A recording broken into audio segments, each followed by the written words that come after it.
There comes a moment in almost every person's life when they look around and realize they don't quite know where they're going.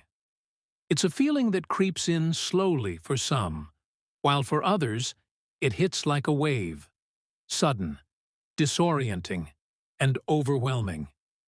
You feel unmoored, as if the compass you've relied on has gone haywire.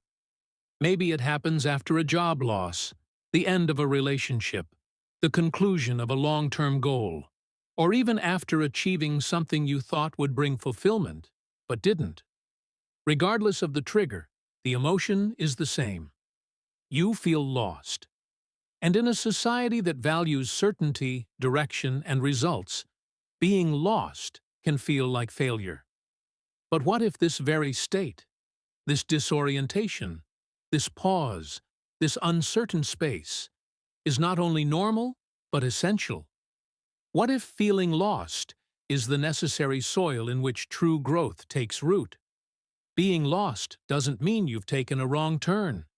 It means you've left the familiar. And leaving the familiar is the first step to discovering the unknown parts of yourself. When you think about the most transformative stories, whether in books, films, or real life, almost all of them begin with a character who loses their way. They find themselves in unfamiliar territory, forced to question who they are and what matters. And through that questioning, they evolve. It's the hero's journey, the universal narrative of growth. But in everyday life, we forget that we, too, are allowed this process. We rush to fix the feeling of being lost instead of exploring it. We view uncertainty as a threat rather than an invitation. The truth is, when you feel lost, you're often standing at the edge of a new beginning. But new beginnings rarely announce themselves with clarity. They arrive disguised as confusion. They show up wearing the mask of doubt. Because before you can rebuild something new, the old has to fall away. And that in-between space, that void between what was and what's next, is what we call being lost. It's a transition, not a destination. And yet we often treat it like a problem to solve rather than a phase to move through. This discomfort with feeling lost stems from our culture's obsession with direction. We are raised to believe that life should unfold in a straight line: school, job, relationship, success. But real life is rarely linear. It zigzags, it loops back, it meanders. And in those detours, we often find the most valuable parts of ourselves. When you're lost, you're forced to listen differently. You become more attuned to your inner voice because the external markers, titles, roles, routines, fall away. And in that silence, in that absence of structure, you begin to hear the questions that truly matter. What do I value? What brings me alive? Who am I, really, without all the labels? It's in this internal wilderness that transformation begins. Think of it like this. When a seed is planted in the ground, it doesn't immediately sprout. There's a period of stillness, darkness, and invisibility. But during that time, the seed is doing essential work. It's taking root. It's gathering strength. Likewise, when you feel lost, you are not stagnant. You are rooting. You are gathering pieces of insight, fragments of truth, sparks of intuition that will eventually shape your path. But just like the seed can't rush its growth, you can't rush clarity. It emerges in its own time. There's a paradox at the heart of being lost. On one hand, it feels like disconnection, like you're adrift without purpose. On the other hand, it's often the most honest state you can be in, because being lost strips away illusion. It removes the scaffolding of routine and reveals what's underneath. Maybe you realize you've been chasing goals that don't align with your values. Maybe you notice that your relationships are built on convenience rather than connection. Maybe you finally hear the quiet yearning you've been ignoring for years. These realizations can be painful, but they are also powerful. They are the raw materials of transformation. And here's the thing. Feeling lost is not a sign of weakness or failure. It's a sign that you are alive and evolving. It's proof that you're paying attention. Because only those who are conscious of their lives can notice when they no longer fit the frame they've been living in. Only those who are awake can admit that something feels off. So if you feel lost, take it as a compliment. It means you're growing.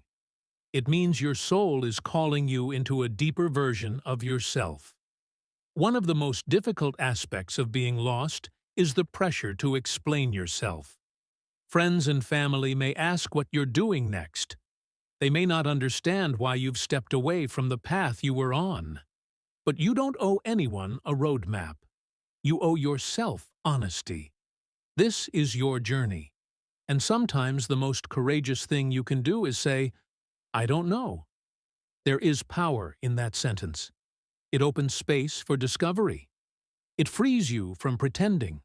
And in that freedom, something remarkable happens. You begin to notice signs, whispers, nudges, small clues that point toward your next step. Being lost teaches you to move differently.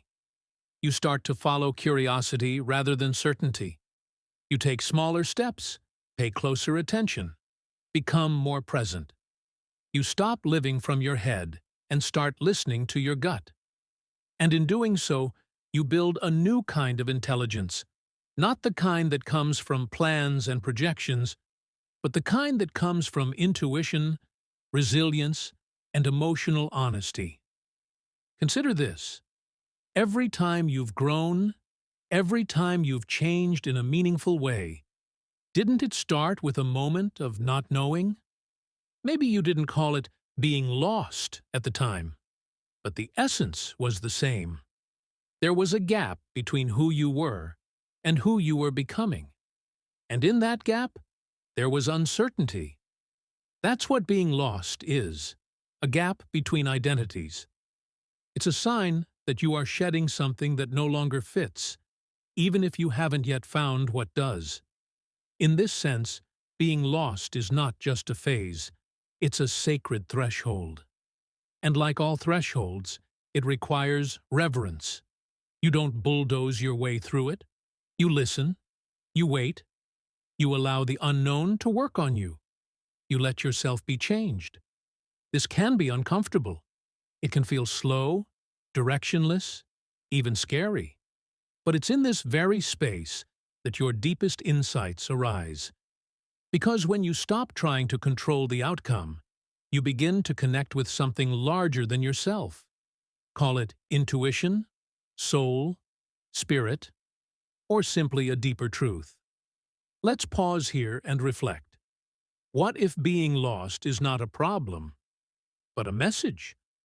What if it's your inner wisdom telling you that the old map no longer works? That you've outgrown the coordinates that once guided you? That it's time to chart a new course? Not one based on shoulds and expectations, but on your truest self? This is where the magic begins. Because once you stop resisting the feeling of being lost, you begin to mine it for meaning.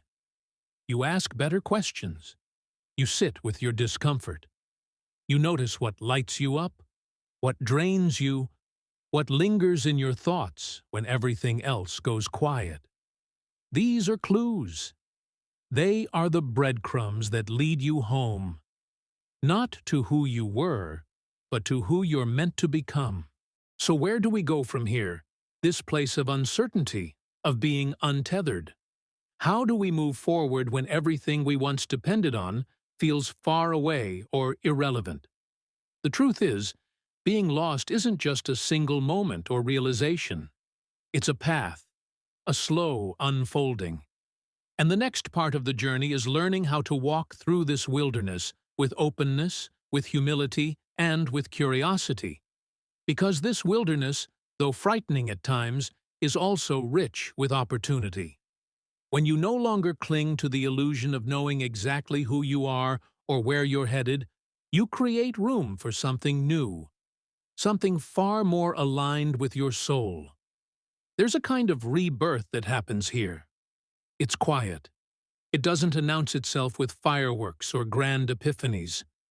It creeps in during the small moments, the afternoon walk that feels more peaceful than usual, the sudden spark of joy while doing something mundane, the deep sigh that escapes your body when you realize you don't have to perform anymore.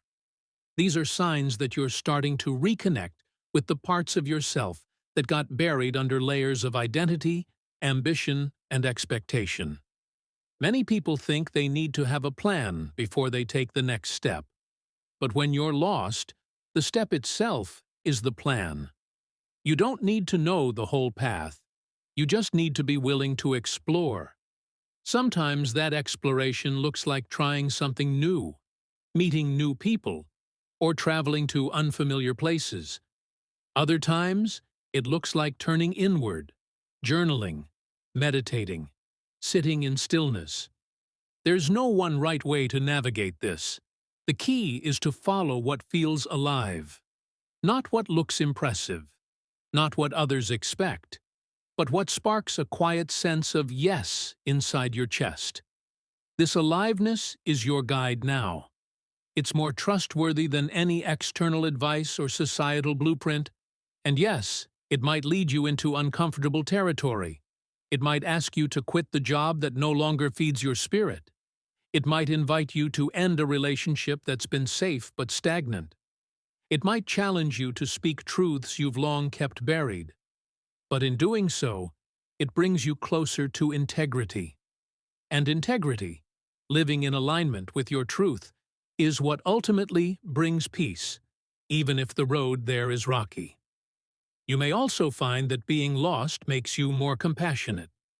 Once you've experienced the disorientation of not knowing who you are or what's next, you start to see others differently. You recognize the uncertainty in their eyes. You understand the hesitations in their voices. You stop assuming that everyone else has it all figured out. This softens you. It opens your heart. And in this way, your own journey becomes a bridge, a way to connect more deeply with others, not from a place of perfection, but from a place of shared humanity. Ironically, the more you embrace your lostness, the less lost you begin to feel. Not because you've solved everything, but because you've surrendered the need to solve. You've begun to accept that life is not a problem to fix, but a mystery to live. And in this acceptance, you find a new kind of stability, one that doesn't depend on external validation or rigid plans.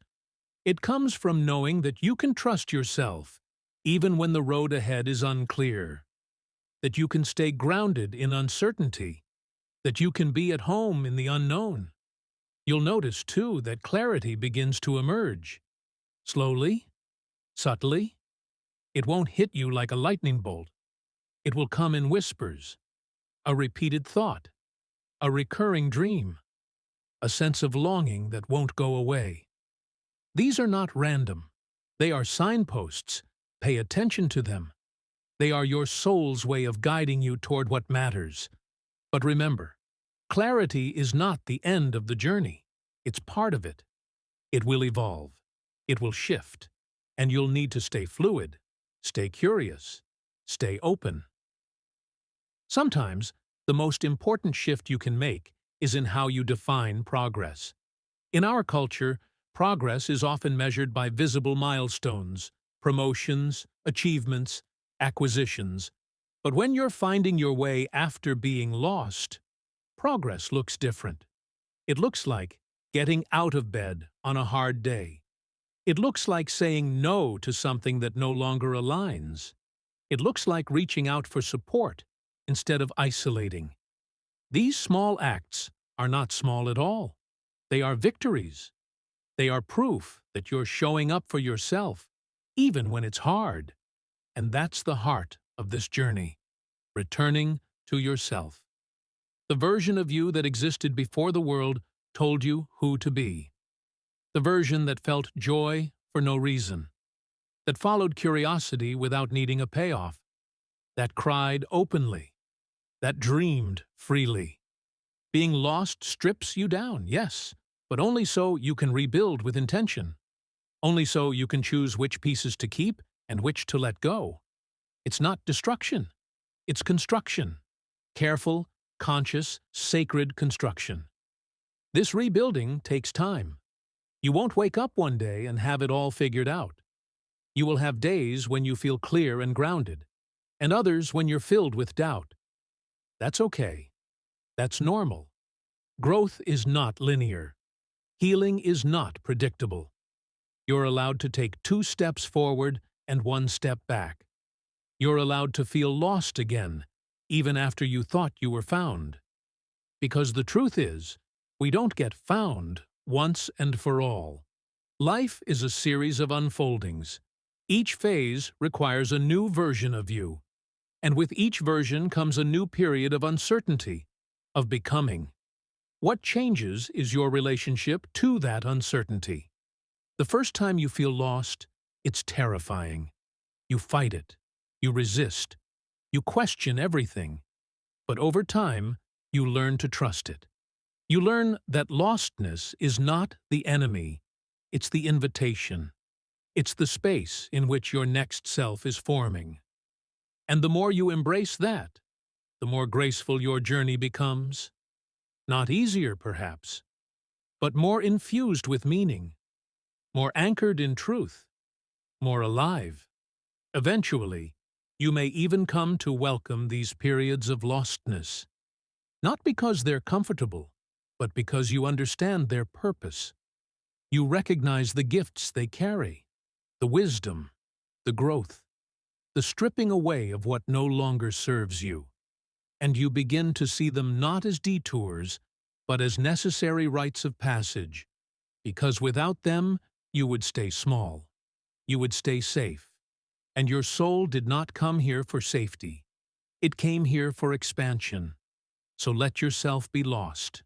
Let yourself not know. Let yourself wander and wonder and question. Let yourself break down if you need to. Let yourself rebuild piece by piece. This is not weakness. This is the work of transformation. And while it may not be visible to others, while it may not look like much on the outside, it is the most important work you will ever do. And someday, maybe weeks, maybe months, maybe years from now, you'll look back and realize that this season of being lost was actually the most defining chapter of your life. That everything changed, not in the moment you were found, but in the moment you stopped trying to escape your lostness and started to learn from it. That this was the chapter where you stopped chasing and started listening, where you stopped pretending and started becoming, where you stopped looking outside and started coming home to yourself. And that is the greatest discovery of all.